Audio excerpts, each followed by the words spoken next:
Have you ever noticed how much of your mental energy gets tied up in things you can't control?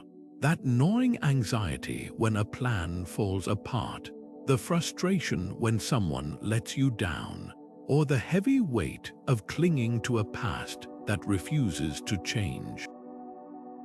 We've all been there, trapped in cycles of worry and regret, as if our happiness depends on forces beyond our reach.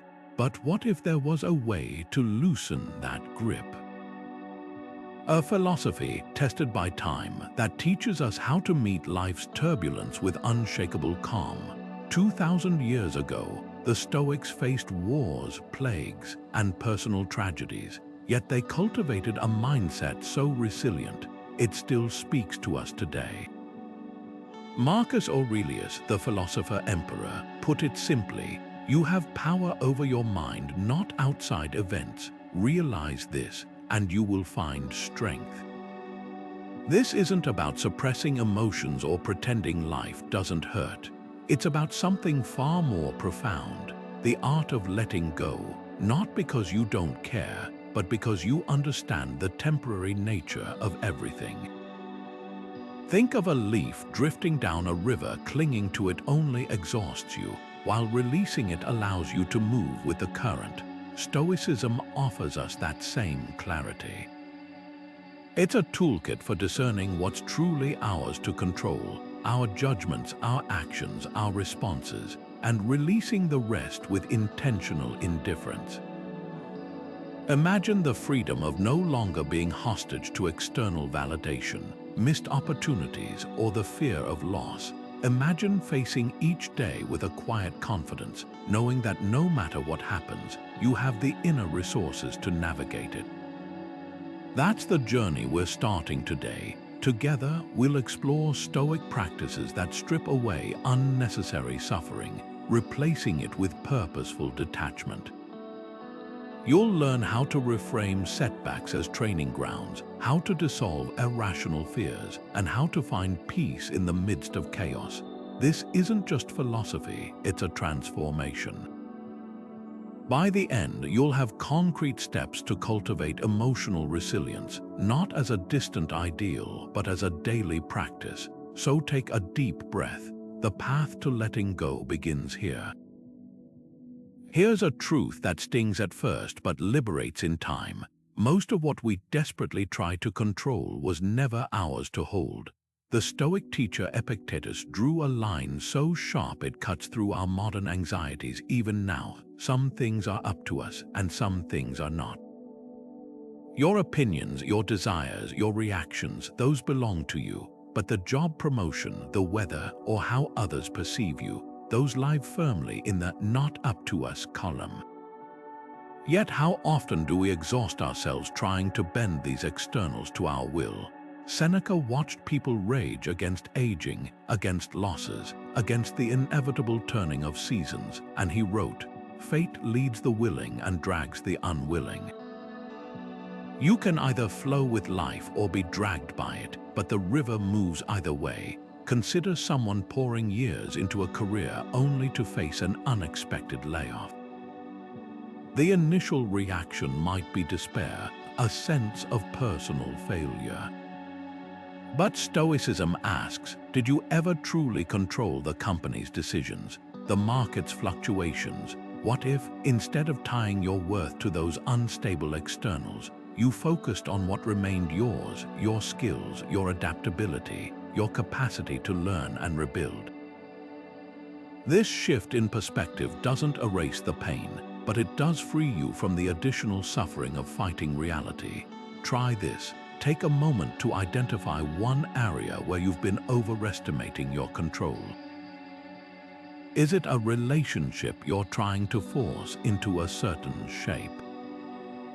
A future you've scripted so meticulously that any deviation feels like failure? The clarity comes when you stop asking, how can I make this go my way?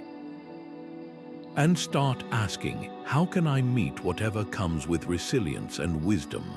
That's the heart of the dichotomy, not passive surrender, but active alignment with what's truly yours to shape. Think of a sailor adjusting the sails rather than commanding the wind. The wind will do what it will, but the art lies in how you navigate it. Every time you catch yourself clinging too tightly to an outcome, remember, the tighter the grip, the less freedom you have to respond. Loosen your hold and suddenly you're not at the mercy of circumstance, you're working with it. That's where real power begins. Amor Fati, the love of fate. It sounds radical at first glance, doesn't it? To not just accept what life throws at you, but to embrace it, to cherish it as if you'd chosen it yourself. Nietzsche borrowed this idea from the Stoics, polishing it into a defiant mantra. My formula for greatness in a human being is amor fati, to want nothing to be different, not in the future, not in the past, not for all eternity. But strip away the grandeur, and you'll find Marcus Aurelius scribbling the same truth in his private journal centuries earlier. The impediment to action advances action. What stands in the way becomes the way. For the Stoics, fate wasn't a force to resent. It was the raw material for building resilience. Picture this: you're stuck in traffic, late for an important meeting. Your knuckles whiten on the steering wheel, your pulse races with frustration.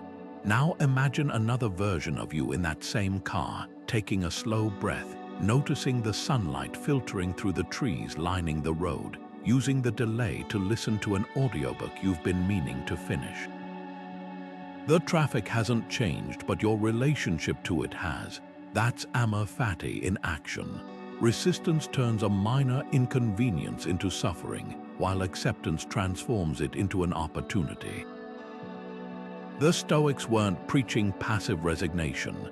They were teaching us to mine every circumstance for its hidden value.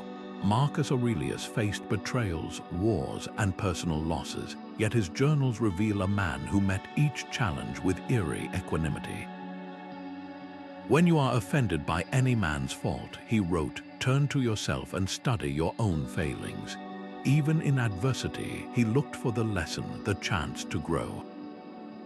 That's the alchemy of amor fati. It doesn't erase pain, but it dissolves the added layer of rebellion that amplifies it. Think of a recent setback in your own life. What if instead of asking, why did this happen to me, you asked, what does this make possible? A missed job opportunity might redirect you toward a better fit. A failed relationship could reveal boundaries you need to set.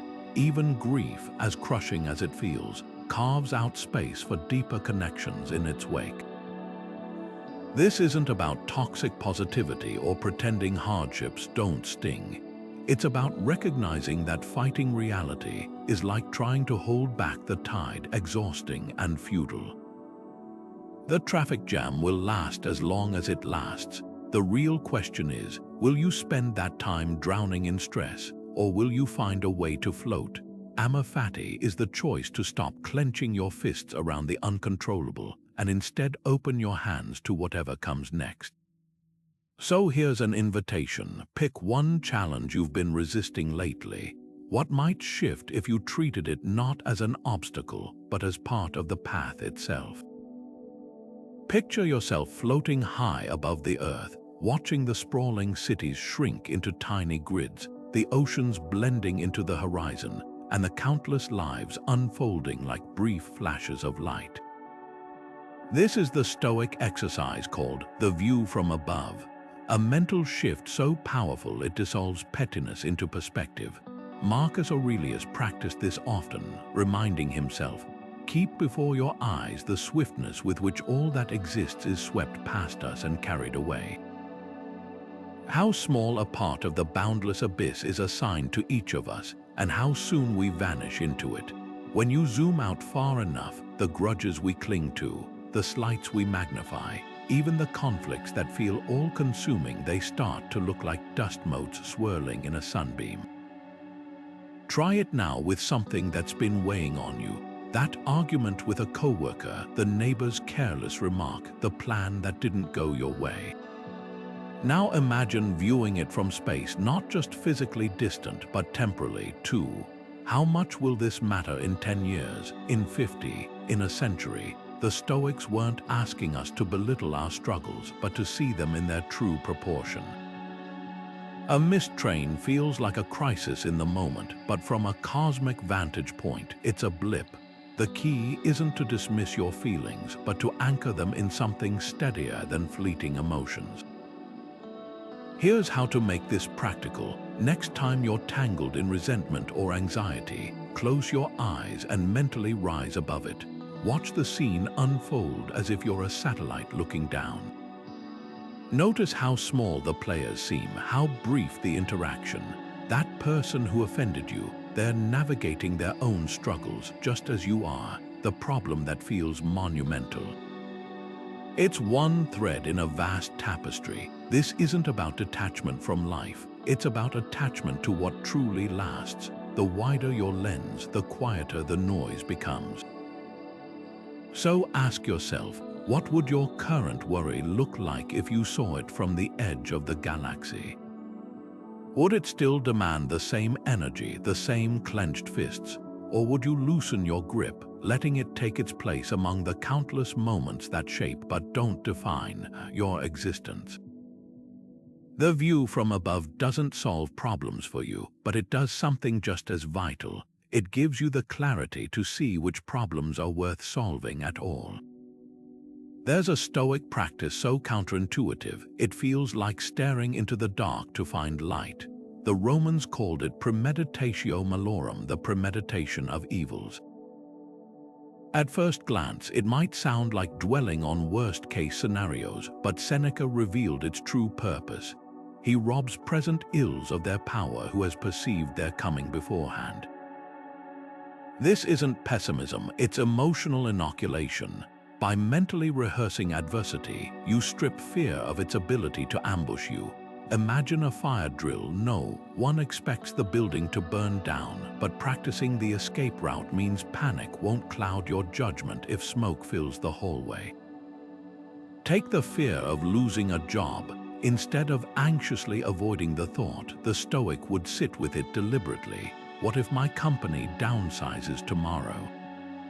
Visualize packing your desk, feeling the initial sting, then picture yourself updating your resume, reaching out to your network, even discovering a new career path you'd never considered. The loss itself might still hurt, but the paralyzing dread around it loses its grip. Seneca wrote letters about sailing into storms to prepare his mind for shipwreck, not because he wanted to sink, but because he knew the ocean was beyond his control. By confronting the possibility head-on, he could face it with clarity rather than terror. This exercise works just as powerfully in relationships. Picture someone you love deeply. Now imagine life without them, not to torment yourself, but to truly see the fragility of that bond. The Stoics weren't suggesting we live in constant sorrow. They were teaching us to cherish what we have because it's temporary. When you acknowledge impermanence, you stop taking moments for granted. That's the paradox. By rehearsing loss, you deepen your capacity to appreciate the present. The key lies in the follow-up question, how would I endure? Pessimism says, everything will go wrong and I'll collapse. Stoicism says, some things may go wrong and here's how I'll rise. It's the difference between freezing at the edge of a cliff and knowing you've packed a rope. So try this now. Name one thing you fear: losing your health, a friendship, your financial stability. Close your eyes and walk through the scenario, not as a victim, but as someone who's already mapped the path forward. Where would you find resilience? What resources within you remain unshaken? That's the alchemy of premeditatio malorum. It turns fear into a blueprint for strength. You'll know you're doing it right when the exercise leaves you not with despair, but with a quiet confidence. The Stoics didn't dwell on disaster because they expected the worst. They did it to prove to themselves that even the worst was survivable. And in that realization, every ordinary moment becomes a gift you're no longer afraid to lose.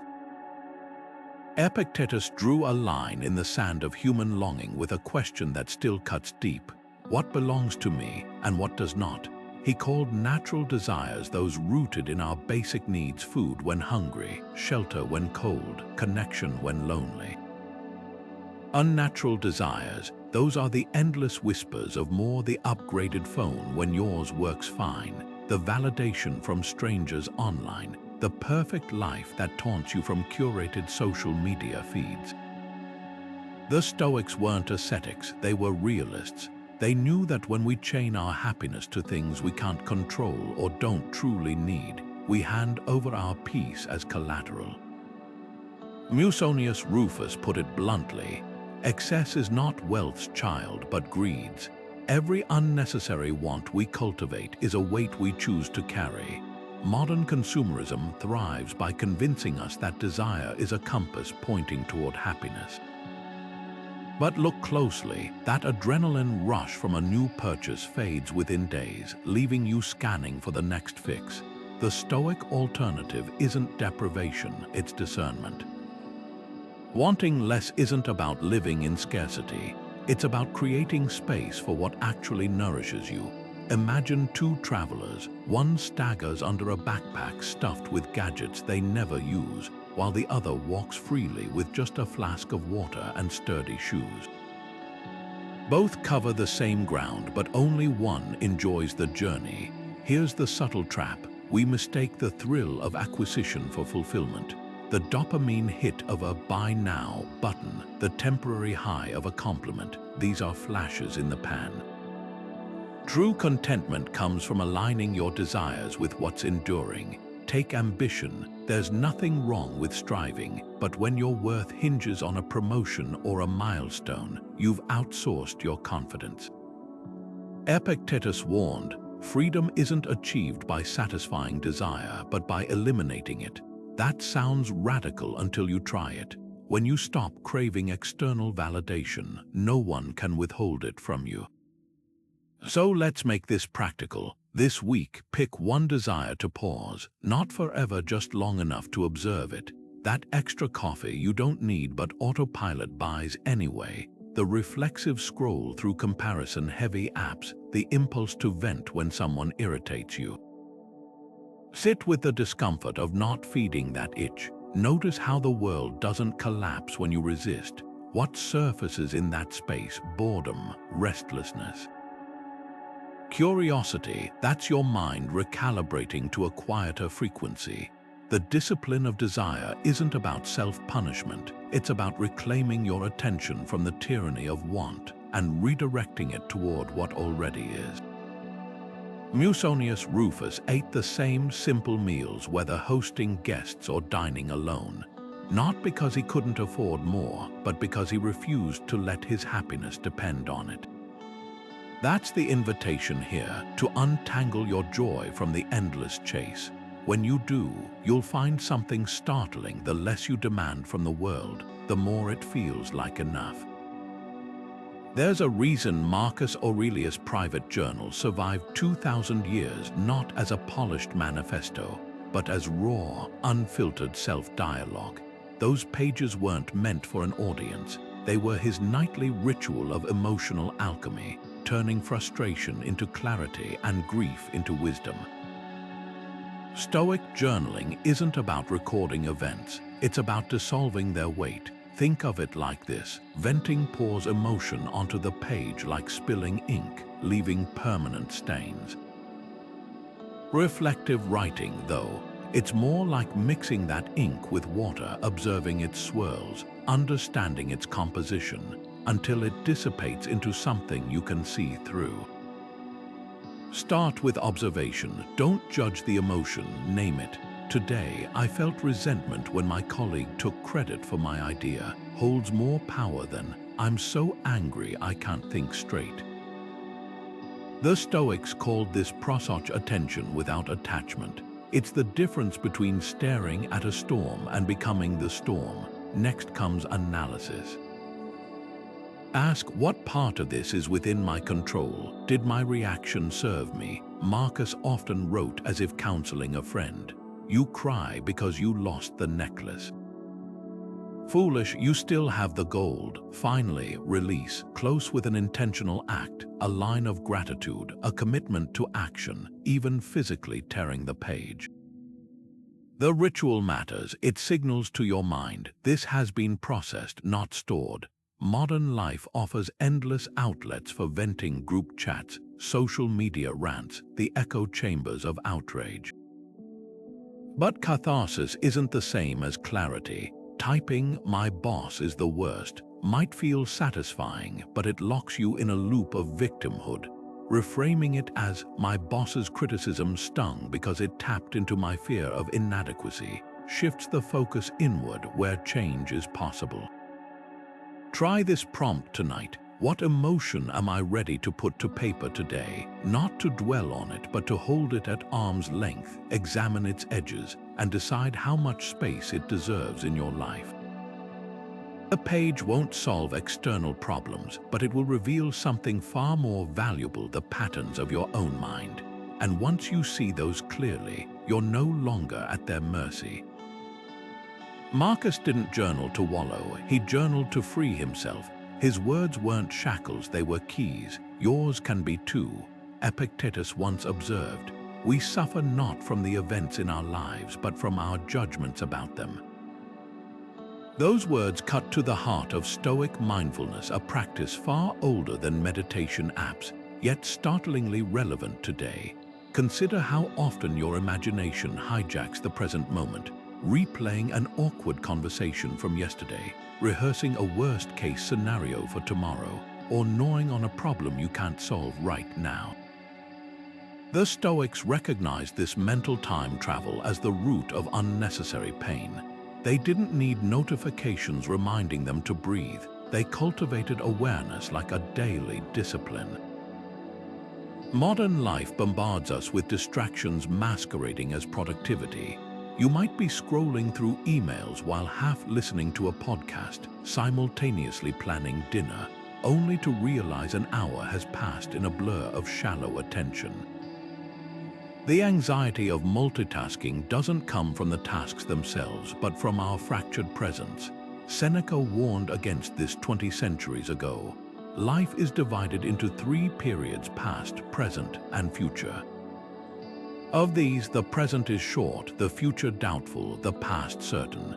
Yet where do we spend most of our mental energy? Chasing the doubtful, obsessing over the certain, while the present slips through our fingers like sand. Here's the irony: mindfulness apps sell us solutions to a problem the Stoics diagnosed long ago. Their version didn't require guided sessions or subscription fees, just a simple question: what is happening right now, stripped of my stories about it? When you're stuck in traffic, the raw experience is just sitting in a car. The suffering comes from layering it with thoughts like, "I'll be late," or "this always happens to me." Epictetus called this our added opinion, the extra weight we pile onto reality. Try this experiment today. Pause between tasks and ask, "Am I here?" Not just physically, but fully. Notice the texture of your breath without trying to change it. Feel the weight of your feet on the floor. The Stoics didn't see this as passive. They called it prosouch, vigilant attention. It's the difference between being swept away by mental chatter and standing firm in the clarity of now. When did you last do nothing but exist? Not scrolling, not planning, not reminiscing, just being. That space might feel uncomfortable at first, like stepping off a treadmill that's been running for years. But in that stillness, something unexpected happens. The grip of past regrets loosens, future worries lose their urgency, and you remember that the only moment you can ever truly shape is this one. The traffic jam hasn't moved, the inbox hasn't emptied, but your relationship to them has.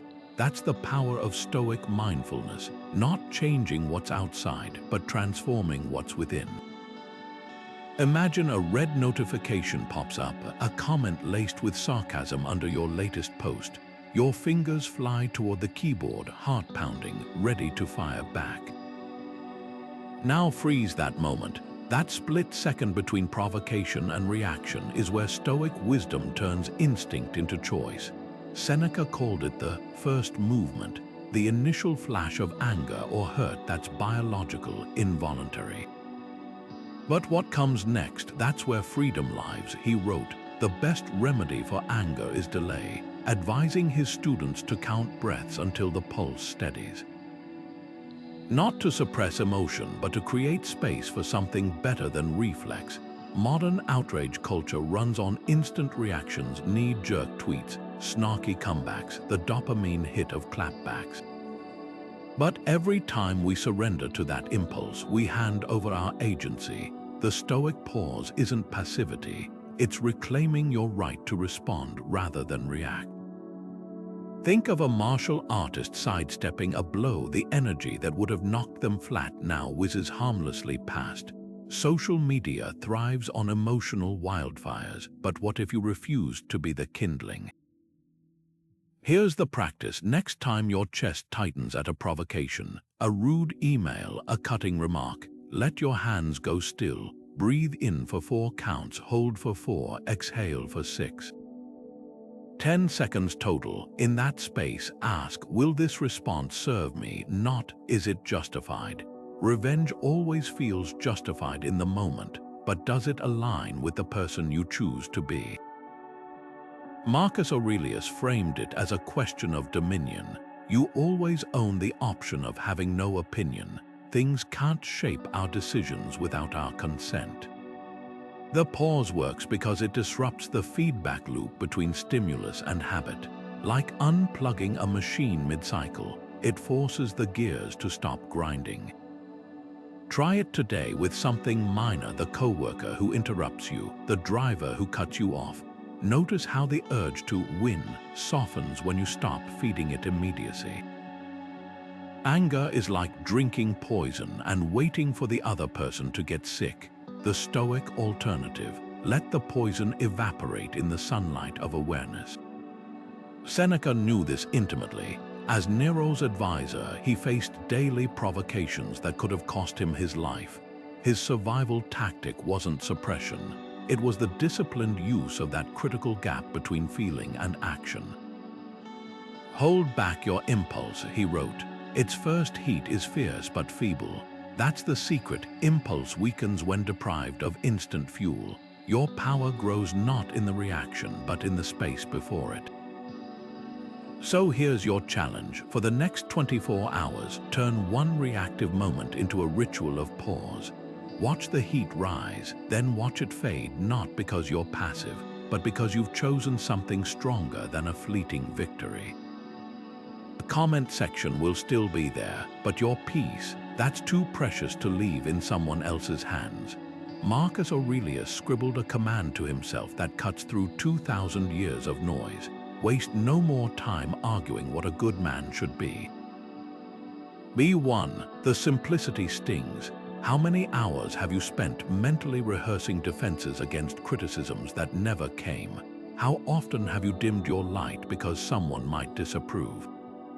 Approval seeking isn't just a habit. It's an attachment as sticky as tar, and the Stoics saw its toxicity long before Instagram likes turned validation into a currency. Seneca watched Rome's elite scramble for social favor and wrote, "What does it matter how many heap praise upon you, if you yourself are tormented by the silence of one?"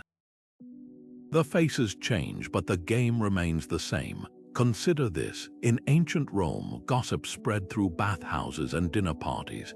Today, it floods our screens in comment sections and group chats. The medium evolved, but the human hunger for belonging and fear of exclusion stays wired deep. Every time you refresh a post to check likes or soften an opinion to avoid debate, you're trading sovereignty for the illusion of safety. Epictetus, born a slave, understood this better than most. If someone told you that others spoke ill of you, would you rush to defend yourself? Then why do you defend yourself against the labels they place on you now? His point wasn't that criticism never hurts, it was that your freedom lies in refusing to let others dictate your self-worth. Here's the uncomfortable truth no algorithm will show you. People's opinions of you say more about them than about you. That coworker who rolls their eyes at your ideas, they're filtering you through their own insecurities. The relative who scoffs at your life choices.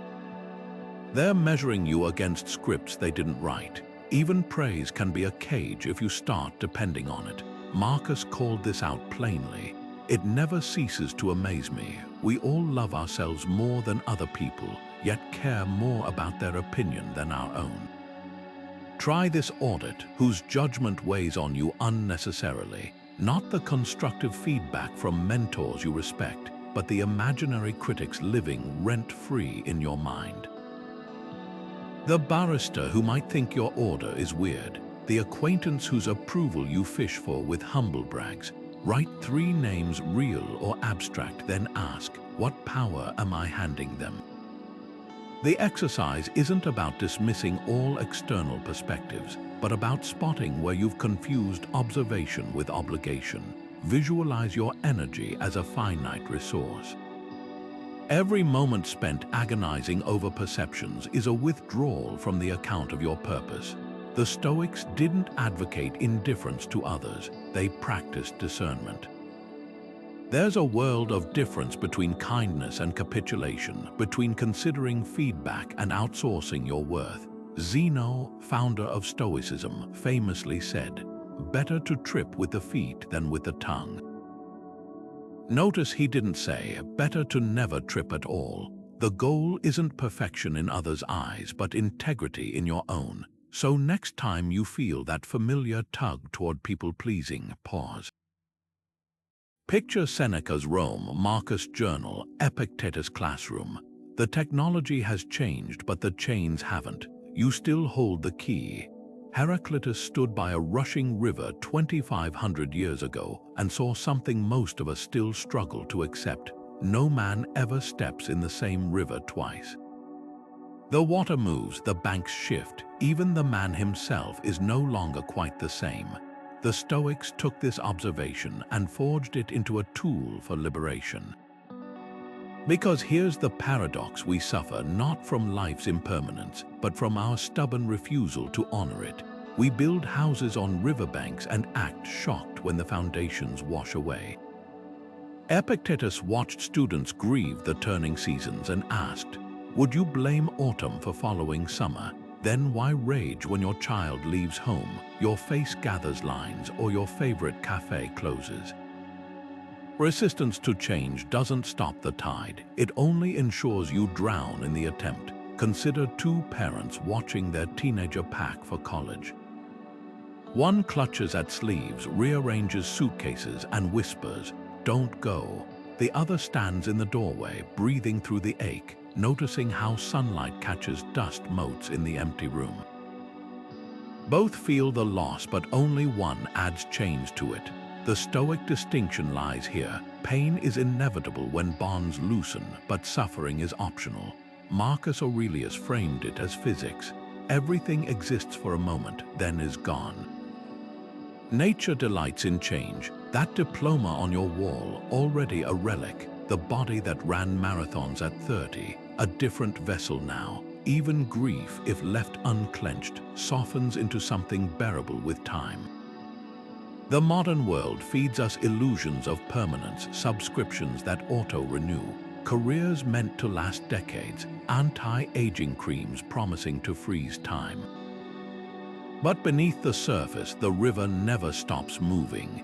A Japanese pottery technique called kintsugi repairs broken ceramics with gold, not hiding the cracks but celebrating them as part of the object's history.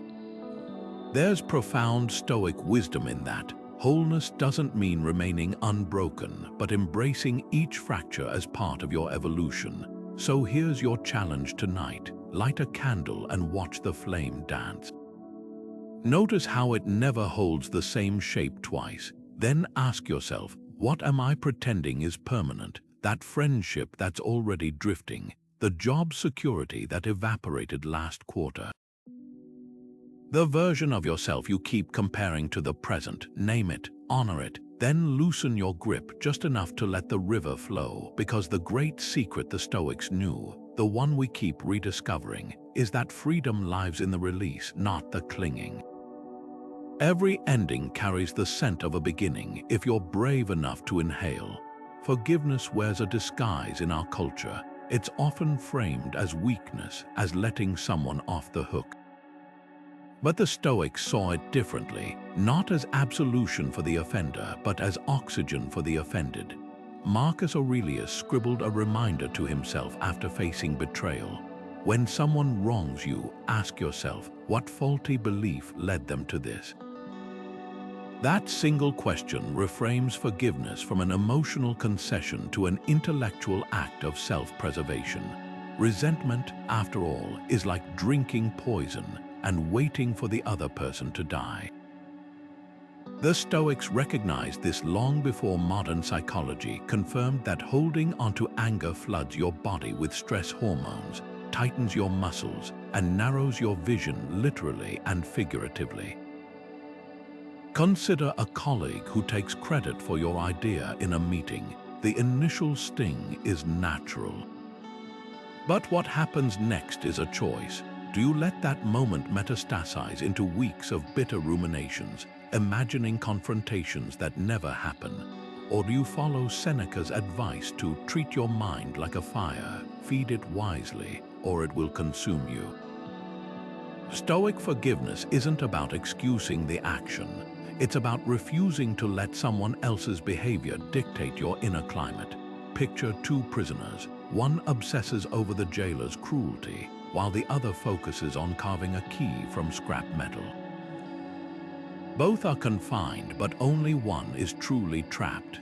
Here's where Stoicism diverges from conventional wisdom. Most forgiveness frameworks urge empathy, try to see their side. But Marcus took it further. The wrongdoer harms themselves more than they harm you. Every act of pettiness, dishonesty, or cruelty chips away at the perpetrator's own integrity. That's why Epictetus called resentment a parasite that eats its host first. When you cling to grievances, you're not punishing the other person, you're anchoring yourself to their worst moment. The alternative, indifference, not the cold, dismissive variety, but the kind that says, this person's actions no longer hold space in my mind. Try this tonight. Pull out a sheet of paper and draw 2 columns. Label 1 mental debts, listing people who have wronged you. Now light a match and watch the edges curl to ash. The names aren't erased from history, just from your emotional ledger. You're not declaring their actions acceptable. You're declaring your peace non-negotiable. A Stoic forgives not because others deserve it, but because they deserve freedom. That coworker who stole your idea, they'll answer to their own conscience or lack thereof. Your task is simpler, walk lighter, unburdened. As Marcus wrote, the best revenge is to be unlike them. No confrontation needed, just quiet, unshakable proof that their actions couldn't dim your light. Arrian recorded Epictetus' teaching with a razor-sharp distinction. In the Olympic Games, you cannot just declare yourself the winner and demand the crown, you must compete. But the crown itself, that lies outside your control. 2,000 years later, we've twisted this wisdom into hustle culture, where exhaustion is worn as a badge and self-worth is measured in productivity metrics. The Stoics weren't against effort, they revered it. What they warned against was tethering your value to outcomes that might never come. Picture an athlete after a championship loss, sweat still drying, facing reporters. The wise ones don't say, I failed. They say, I left everything on the court. That's the Stoic pivot. Your job isn't to guarantee victory, but to ensure your preparation deserves it. Burnout doesn't come from hard work. It comes from attaching your identity to results you can't command. The entrepreneur grinding 80-hour weeks isn't exhausted by the labor itself, but by the crushing weight of what if it's not enough. Social media amplifies this, reducing lives to highlight reels where everyone seems to be winning except you. But Epictetus saw through this illusion centuries ago. If you want to improve, be content to appear clueless or stupid. What if the real measure of growth wasn't followers gained or deals closed, but the quiet certainty that you showed up fully, regardless of applause? Here's the modern paradox. We've been taught to manifest outcomes while ignoring the psychological toll of that fixation. A writer obsessing over bestseller lists starts treating each sentence like a calculated move rather than an act of craft. A parent helicoptering over a child's grades confuses love with control. The Stoic alternative: pour into the process like an artist painting the back of a canvas, knowing it matters even if no one sees it. Marcus Aurelius ruled an empire but wrote, "The reward for your actions lies in having done them, not in statues erected, but in the integrity of each decision." Try this reframe. Pick one project where you've been overly attached to the outcome, a creative endeavor, a fitness goal, even a difficult conversation you've been avoiding. Now ask, what would it look like to engage with this purely for the sake of doing it well? Not for likes, not for praise, not even for guaranteed progress. Like a gardener planting seeds in uncertain soil, your power lies in tending, not in demanding the harvest. The irony: when you release the death grip on results, you often find they come more easily. Not because the universe rewards detachment, but because obsession clouds the very focus needed to excel. That athlete in the post-game interview, watch their eyes when they say, "I gave it my all." There's a lightness there, a freedom no trophy could replicate. The Stoics knew this secret: effort is your domain, but outcomes belong to fate. And somewhere between those two lies the unexpected gift, not control over life, but partnership with it. Marcus Aurelius scrawled 3 words in his journal that would echo through centuries: "The obstacle is the way." At first glance, it sounds like empty optimism, until you realize this wasn't penned in some ivory tower, but amid plague, war, and betrayal. The Stoics didn't see hurdles as annoyances to endure. They recognized them as the whetstone that sharpens resolve. Take Cato the Younger, who deliberately wore ragged robes in Rome's winter chill and walked barefoot over rocky terrain. His contemporaries mocked him, but Cato understood something they didn't. Comfort breeds fragility, while controlled adversity forges unbreakable resilience. He wasn't punishing himself, he was training. Just as a boxer doesn't wait for the championship to start conditioning, Stoics don't wait for crisis to build mental muscle. Modern tech culture accidentally stumbled onto this truth with the mantra, "Fail fast, fail often." Silicon Valley didn't invent setbacks as teachers, but it proved their value. Every startup founder who's faced bankruptcy knows the humbling clarity it brings, not despite the collapse, but because of it. When the funding dries up and the team scatters, you're left with 2 choices: crumble or distill every lesson into fuel for the next attempt.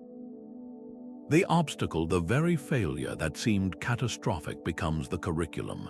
Here's the subtle shift Stoicism invites. Instead of asking, "Why is this happening to me?" try asking, "What is this preparing me for?" A delayed flight becomes practice in patience. A creative block forces deeper thinking. Even grief, as shattering as it feels, carves out reservoirs of compassion you'll one day pour into others. The ancient Greeks had a concept called antifragility, systems that grow stronger under stress. Your mind works the same way. Every time you navigate a challenge without collapsing, you're not just surviving, you're upgrading your capacity to thrive. So tonight, try this reflection. What recent obstacle secretly served you? That project that fell apart? Did it reveal a skill gap you've now filled? The friendship that ended? Did it teach you boundaries you'll carry forward? Even frustration has gifts if you're willing to unwrap them. Marcus didn't say the obstacle disappears or stops hurting. He said it becomes the path itself, the very thing that moves you forward. There's a dangerous myth that Stoicism turns people into unfeeling statues, that detachment means watching the world burn with folded arms. but the ancient Stoics would have rejected this outright. Hierocles, a lesser-known but brilliant Stoic teacher, drew concentric circles to map human connection. At the center, yourself, then family, friends, community, and finally all of humanity. His radical idea, draw the circles inward, not to abandon outer rings, but to recognize that compassion starts with understanding. We're all just at different distances from the center. This is the heart of Stoic empathy, caring deeply without drowning in the suffering you can't control. Epictetus, who taught from a crippled leg and the scars of slavery, put it bluntly: if you want to help the drowning, don't jump in after them unless you can swim. A modern activist might chain themselves to a pipeline. A Stoic would train in environmental law or organize sustainable communities. Both care fiercely, but one preserves the clarity needed for long-term impact. Climate change offers the perfect test case. You can devote your life to reducing carbon emissions without internalizing every grim headline as personal failure. The Stoic approach isn't, I won't worry because it's hopeless, but I'll worry skillfully, directing energy where it actually flows. Think of a nurse during a pandemic. They sterilize wounds, hold trembling hands, and return the next shift despite knowing not every patient will survive. Their strength lies in the balance, offering absolute presence without absorbing each loss as a personal indictment. Seneca wrote letters of comfort to grieving friends while mourning his own son, proving that resilience isn't the absence of feeling, but the wisdom to let feelings pass through you like stormwater through a grate. Here's the practice Hierocles might suggest today. Picture your circles of concern. That stranger's hardship in a distant country. It belongs in your outermost ring, worthy of attention, but not the same weight as your child's fever. This isn't heartlessness, it's emotional sustainability. Activists burning out after 6 months help no one. The grandmother who volunteers at food banks for decades. She's mastered the art of compassionate detachment. So ask yourself this: where am I confusing attachment with impact? Is my outrage over injustice actually fueling change or just depleting my reserves? Stoicism whispers the counterintuitive truth. Sometimes the kindest thing you can do for the world is to stop shouldering it like Atlas. Care with open hands, not because the suffering doesn't matter, but because you matter too. Musonius Rufus stood before his students in ancient Rome and delivered a challenge that still stings today. We should train ourselves not to talk about others.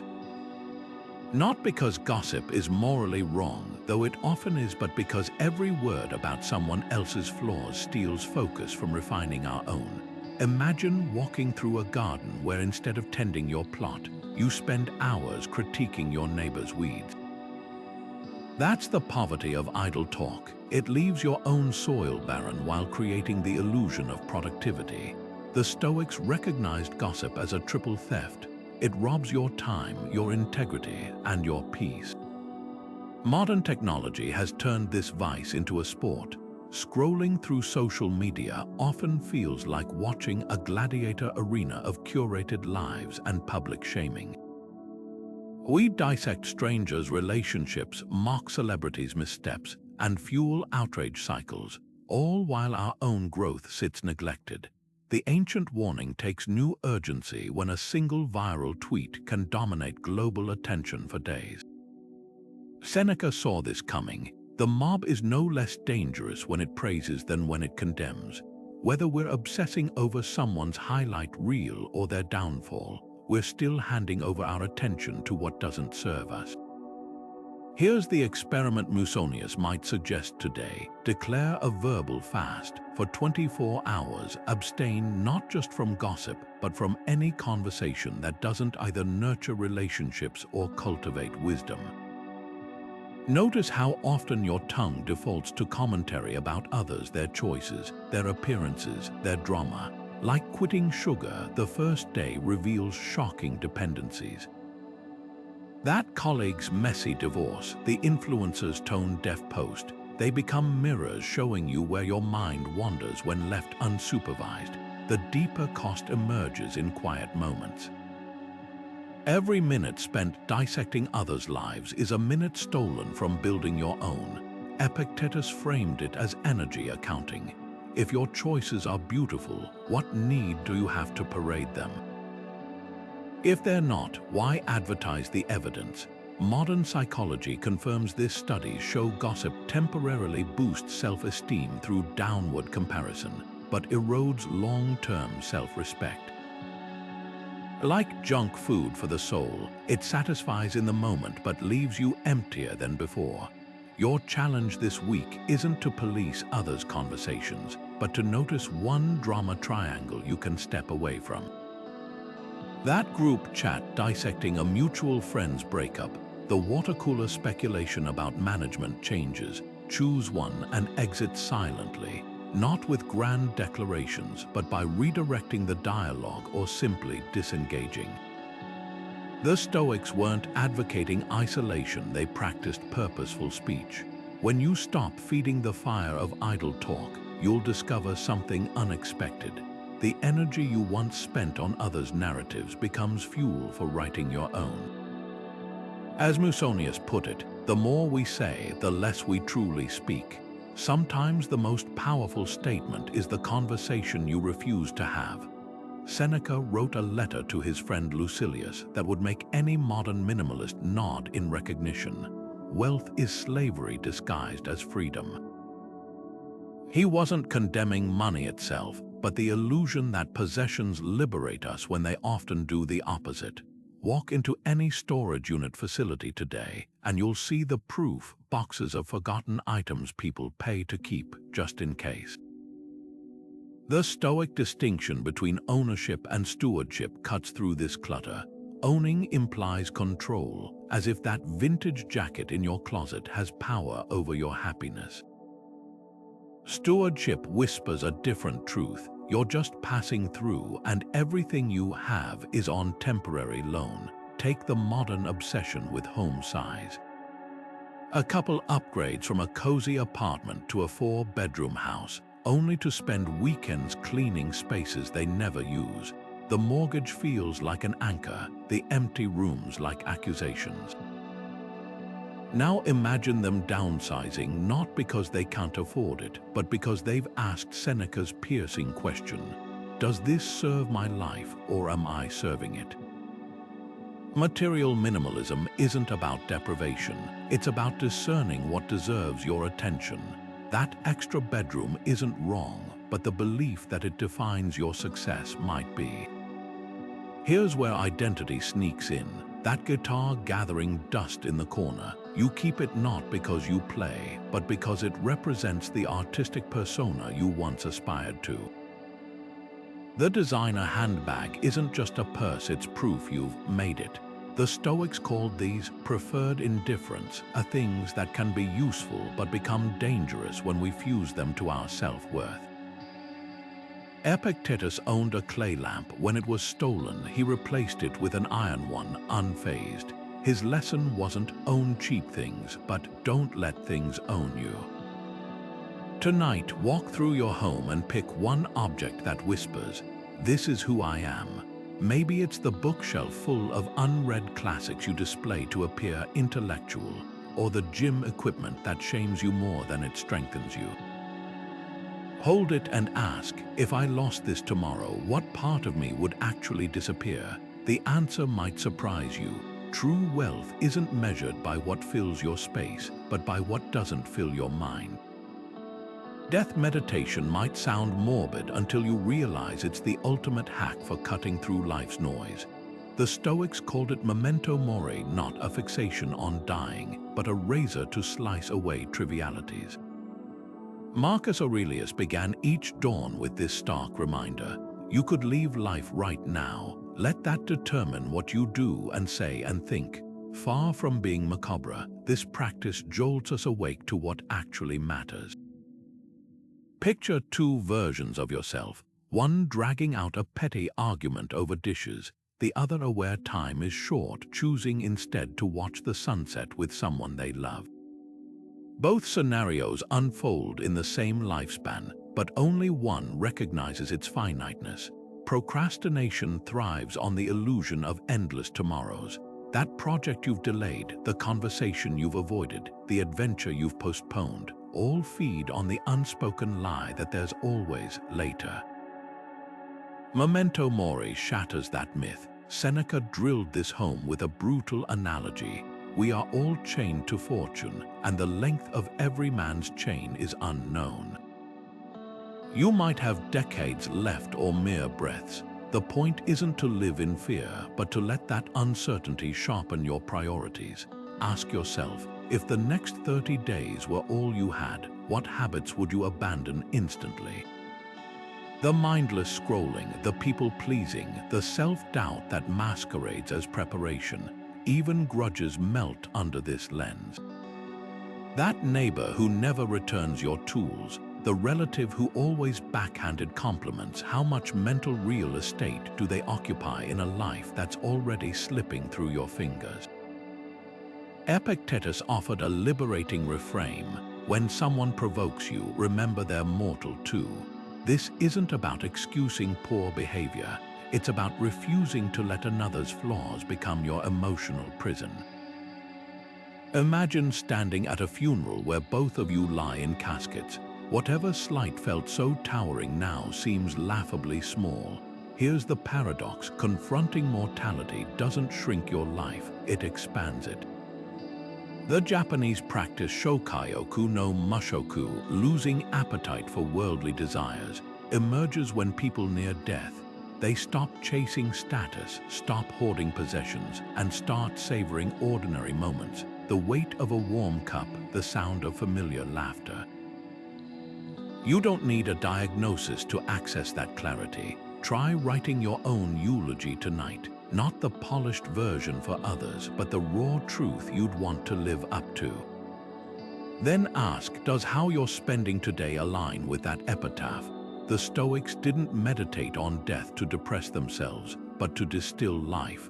Like a sculptor chipping away marble to reveal the statue within, memento mori removes everything that isn't essential.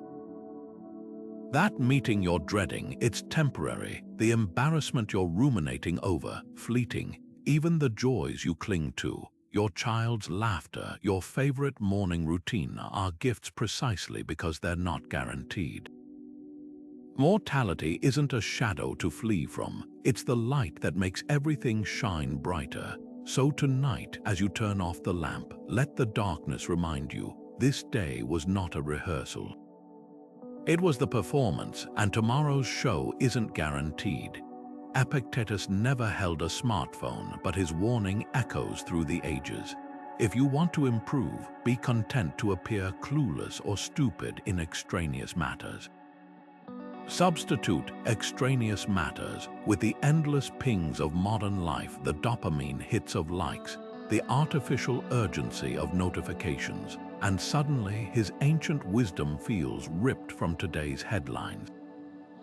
The average person unlocks their phone 96 times a day, fragmenting attention into crumbs.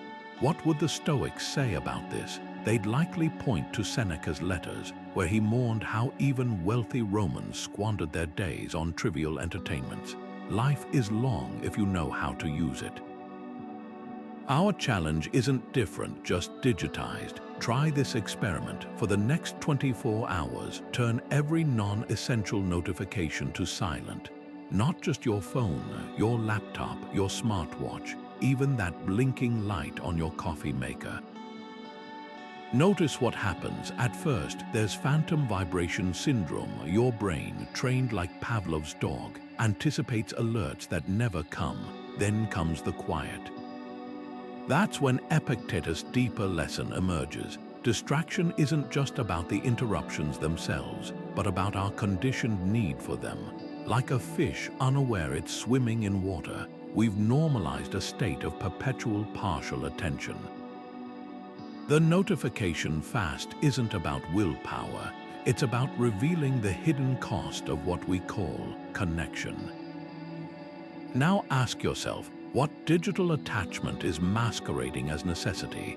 That news app you refresh compulsively, does it inform you or inflame you? The group chats buzzing at midnight, do they nurture relationships or simply numb loneliness with the illusion of company? The Stoics practiced ascesis, discipline training, not to punish themselves, but to expose the chains they didn't know they wore. Your phone isn't the enemy, the unconscious habits are. One CEO I know keeps her home screen barren, just a blank background with the time. No apps, no widgets. When I want to use something, she told me, I type its name like a command. It forces me to ask, do I really need this or am I just bored? That's digital prosoph, mindfulness applied to technology. The goal isn't to reject modernity, but to engage with it intentionally. After all, Marcus Aurelius ruled an empire without ever knowing the seductive pull of a social media feed. If he could maintain focus amid wars and plagues, perhaps we can too, one deliberate scroll at a time. Gratitude might seem like soft advice in a world that glorifies relentless striving, but Seneca saw it as radical detachment training.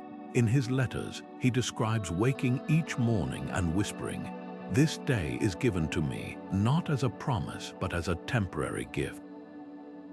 That subtle shift from entitlement to appreciation changes everything. Picture two people holding identical cups of coffee. One gulps it distractedly while scrolling news headlines, barely tasting the warmth. The other cradles the mug, noticing the steam curling in morning light, fully present to the moment. Both consumed caffeine, but only one practiced Stoic gratitude, the kind that loosens our death grip on permanence by savoring what exists right now. Modern psychology confirms what Seneca knew. Scarcity mindset narrows our vision like blinders, making us fixate on what we lack. But gratitude flips the script, revealing how much we already hold, and more importantly, how little of it we truly control. That paycheck you deposit, dependent on market forces and company health, the health you enjoy, a fragile interplay of genetics and circumstance. Even relationships, no matter how strong, exist only as long as both parties choose to nurture them. The Stoic twist, recognizing this impermanence, doesn't diminish gratitude, it deepens it. When you understand the borrowed nature of everything, each ordinary moment becomes a minor miracle. Try this tonight. List 3 things you're grateful for, but with a Stoic lens. Instead of generic family or health, drill deeper. The way my daughter's nose scrunches when she laughs, an expression that will change as she grows. The knee that no longer aches after years of pain, knowing joints degrade with time. The quiet morning hour before responsibilities descend, aware that seasons of life shift. This isn't morbid, it's liberating. Like sand slipping through an hourglass, the very transience you fear becomes the reason to appreciate each grain. Scarcity whispers, you don't have enough. Abundance murmurs, you have plenty. But Stoic gratitude thunders, none of this was guaranteed, and yet here it is. That's the ultimate detachment, holding blessings lightly enough to enjoy them fully, without demanding they last forever. Seneca's letters reveal a man who dined joyfully on simple bread when wealthy friends feasted, not because he disliked finer food, but because he refused to chain his happiness to its presence. Your turn. What seemingly ordinary gift will you notice today, precisely because it won't always be here? Seneca ended his days with a ritual as deliberate as his mornings, a practice he called his evenly balanced account. Before sleep, he would sit quietly, reviewing the day's events like a merchant tallying ledgers, not to dwell on mistakes, but to note where he'd been swayed by externals and where he'd held firm to wisdom.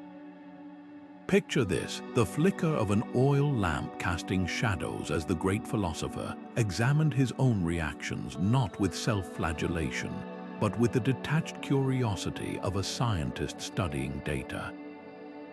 That nightly audit wasn't about judgment. It was about liberation from the invisible weight we accumulate when we don't pause to unpack our days.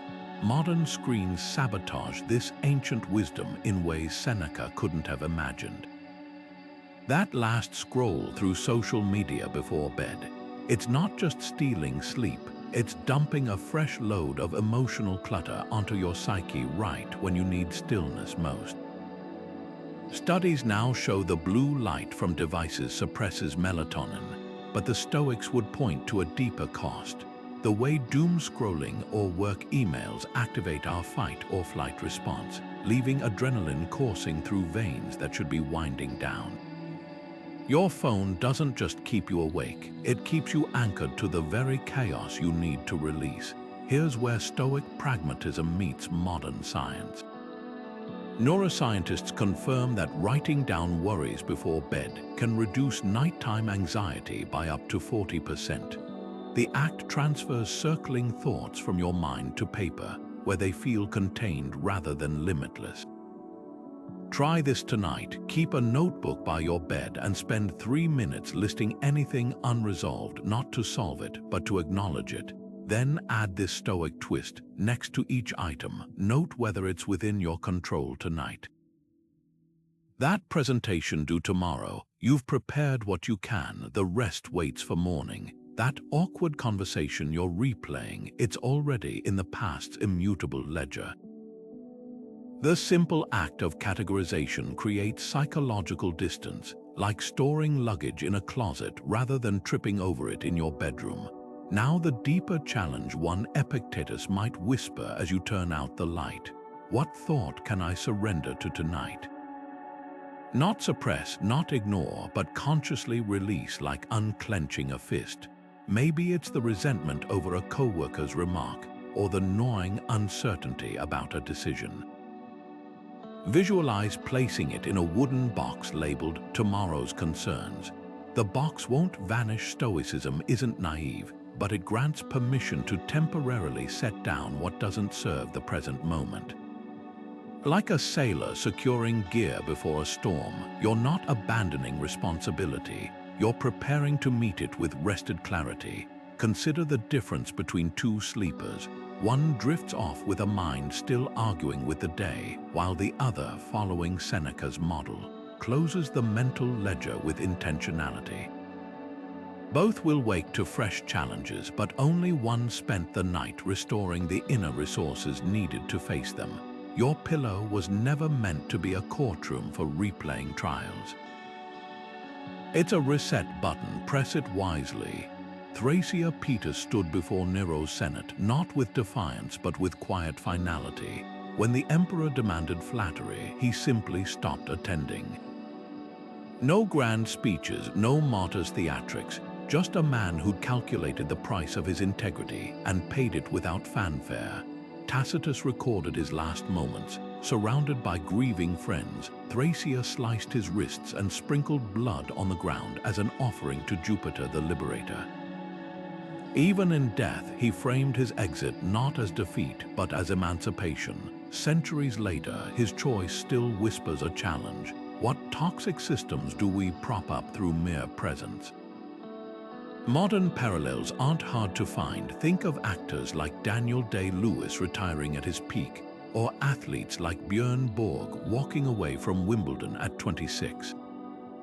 Their exits weren't failures of ambition, but masterclasses in understanding that some doors must close for others to open. Consider the difference between quitting and transcending. A pop star fading into obscurity after failed albums has merely lost relevance, but someone like Adele canceling her Las Vegas residency to protect her artistic standards. That's Stoic detachment in sequence. The former clings until the choice is gone. The latter releases precisely because they still can. Musonius Rufus observed this distinction in 1st century Rome. It's not what happens to you, but how you relate to what happens that determines your freedom. Today's equivalent might be the tech founder who sells her startup not when it's floundering, but when it's thriving, recognizing that her growth lies beyond spreadsheets. Here's the litmus test. Does walking away feel like loss or expansion? When Thracia left politics, he gained the space to philosophize freely. When Borg abandoned tennis, he built a billion-dollar fashion empire. Even fictional heroes mirror this. Think Frodo sailing west after destroying the ring, his work complete. Contrast this with politicians clinging to power long after their vision fades, or musicians touring decades past their prime, reduced to nostalgia acts. The common thread isn't age or success, but the wisdom to distinguish between seasons and life sentences. So tonight, try this. List 3 people, real or fictional, who have modeled graceful exits in your eyes. Not just those who left, but those who left well. Maybe it's a mentor who retired without apology, a friend who ended a toxic relationship without drama, or even a character like Atticus Finch stepping back from the courtroom. Then ask the harder question: what's my version of Thracia's Senate? Where am I attending meetings that no longer serve me, not because I must, but because I haven't dared to imagine walking away? Detachment isn't about abandoning responsibility. It's about refusing to let routine become a cage.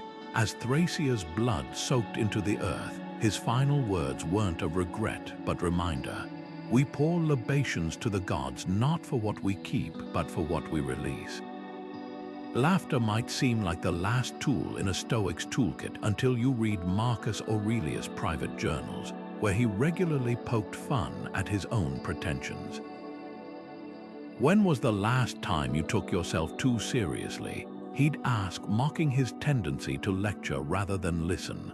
The stereotype of stone-faced Stoics misses a vital truth. Humor isn't frivolous, it's perspective distilled into sound. Think of the last time you burned a meal beyond recognition.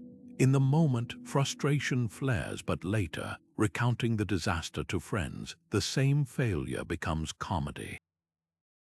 That shift isn't denial, it's alchemy. The Stoics called it apatheia, not apathy, but the clarity to see events from multiple angles, including the ridiculous ones. Consider Chrysippus, the third head of the Stoic school, who reportedly died laughing at his own joke about a drunk donkey. Whether the tale is apocryphal doesn't matter. Its survival proves the ancients understood laughter as a form of detachment. When you can chuckle at a botched presentation or a misplaced passport, you're not dismissing the inconvenience, you're refusing to let it hijack your equilibrium. Modern psychology backs this. Studies show that finding humor in stress reduces cortisol levels faster than solemn coping techniques. The act of laughing literally loosens the grip of adversity. So where does this fit in daily practice? Start small. Next time a minor disaster strikes, a spilled coffee, a missed train, ask, how might I recount this later as a funny story? That mental reframe isn't about toxic positivity. It's training your brain to zoom out. The coffee stain isn't tragic. It's material for your next anecdote. The delayed train, a chance to people watch or finish a podcast. Marcus often reminded himself that most troubles shrink when viewed from cosmic scale. Humor does the same thing, collapsing grand dramas into manageable blips. Recall a recent tension you dissolved with laughter. Maybe it was a heated family debate that pivoted when someone cracked a well-timed joke, or the absurdity of realizing you've been arguing about whose turn it was to take out the trash for 10 minutes. That moment when the air changes, that Stoic detachment in action. Laughter doesn't solve the problem, but it reveals the problem's true size. As Epictetus noted, men are disturbed not by things, but by the views they take of them. A chuckle is the sound of a view shifting. The invitation isn't to turn life into a stand-up routine, but to recognize humor as a stealthy ally in the art of letting go. When Seneca described his ideal sage, he included a lightness of spirit, not as decoration but as ballast. Heavy souls sink, light ones float. So tonight, as you review your day, don't just catalog mistakes. Look for the scene that'll one day make you grin. The printer jam, the autocorrect fail, the umbrella that flipped inside out. Each is a wink from the universe, reminding you that even storms pass. And sometimes they leave behind the best stories. Seneca once wrote a letter piercing through time's illusion, the way we sleepwalk through ordinary days as if they'll repeat endlessly. His remedy, the last time meditation, treating each experience as if it were final, not to breed sadness but to sharpen presence. Picture a parent watching their child build a sandcastle. Most days, it's background noise to mental grocery lists. But what if this was the last summer before adolescents claimed their playfulness? Suddenly, the way their small fingers pat the moat, the seriousness in their voice as they declare it a dragon's fortress, these become sacred. The Stoic twist: you don't need to know it's truly the last time to act as if it might be. That's how mundane moments become monuments. Consider your morning coffee ritual. Most days you sip mechanically while scanning headlines. Now imagine this is the final cup you'll ever brew, the last aroma of roasted beans, the final warmth radiating through ceramic. Would you still gulp it down distracted, or would you pause, letting the bitterness and sweetness linger on your tongue, noticing how sunlight slants through the window onto the steam? This isn't morbid fantasy, it's sensory alchemy. The same coffee, the same morning, only your attention has shifted. The practice cuts deepest when applied to relationships. That teenager slouching at the dinner table, monosyllabic behind a curtain of hair, one day their childhood home will be empty of them.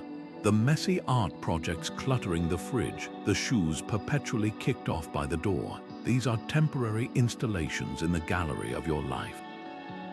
Seneca's insight was radical. We don't weep at funerals because death is tragic, but because we finally see what we took for granted. Why wait for the eulogy to appreciate the living masterpiece before you? Try this tonight as you clear the dishes. Look around the kitchen. Really look. The chip in the plate from when your partner dropped it laughing. The crayon marks on the wall your toddler swore was a dinosaur. Ask yourself, which of these ordinary things will I ache to see again someday? Not the polished heirlooms, but the flawed, lived-in evidence of love in motion. The Stoics weren't asking us to live in perpetual farewell. They were teaching us to spot eternity hidden in ephemeral things, like finding constellations in scattered stars. Here's the paradox: treating moments as final doesn't shrink your life. It expands your capacity to inhabit it. A musician playing their last concert hears every note with crystalline clarity. A traveler boarding the final train home memorizes the landscape. You don't need a terminal diagnosis to borrow their clarity. Just the courage to ask, if this were the last time, how would I want to show up? The answer isn't grand gestures. It's the decision to taste the soup simmering on the stove, really taste it, as if flavor could be a prayer of thanks. Epictetus described solitude not as isolation, but as returning to your own company like an old friend you've neglected. There's a cavernous difference between loneliness, that ache of unwanted separation, and the rich stillness of chosen aloneness. One is a wound, the other a sanctuary. Picture two people sitting on the same park bench. One scrolls frantically, drowning in the noise of virtual crowds, while the other watches sparrows hop between branches, utterly at ease in their own skin. Both are technically alone, but only one is practicing what the Stoics called anachoresis, the retreat inward where clarity lives. Loneliness whispers that you're missing out. Solitude answers, out of what? The endless performance. The modern world conflates connection with constant contact, mistaking digital chatter for intimacy. But Marcus Aurelius ruled an empire from the battlefield, yet his journals reveal a man who cultivated inner quiet amid chaos. Nowhere can a person find a quieter or more untroubled retreat than in their own soul, he wrote. Not by escaping life, but by diving beneath its surface turbulence to where the water is still. Here's the experiment. Take a walk without headphones, without podcasts, without pretending you're multitasking. Let the rhythm of your footsteps become a metronome for your thoughts. At first, mental static will rush in unanswered emails, awkward conversations from yesterday, tomorrow's to-do list. Resist the itch to fill the silence. Like sediment settling in a stirred glass, the chaos will gradually clarify. Epictetus wasn't prescribing hermitage, he was offering a tool for discernment. If you seek truth, you'll find it at the point where your mind isn't crowded by others' voices. Now the practical pivot. Audit your week for pockets of potential solitude. That commute you automatically fill with news updates. What if you spent just 10 minutes of it in deliberate silence? The evening scroll through social media. Could it become 5 minutes of staring out the window instead? The goal isn't to shun society, but to balance the external with the internal. Think of it like sleep for the mind. Just as your body needs rest to repair, your psyche needs unstructured space to process. A sculptor doesn't create by adding more clay, but by removing what obscures the form. Your mind works the same way. Beneath the layers of input and reaction waits a clearer version of yourself, one that doesn't reflexively absorb others' anxieties or opinions.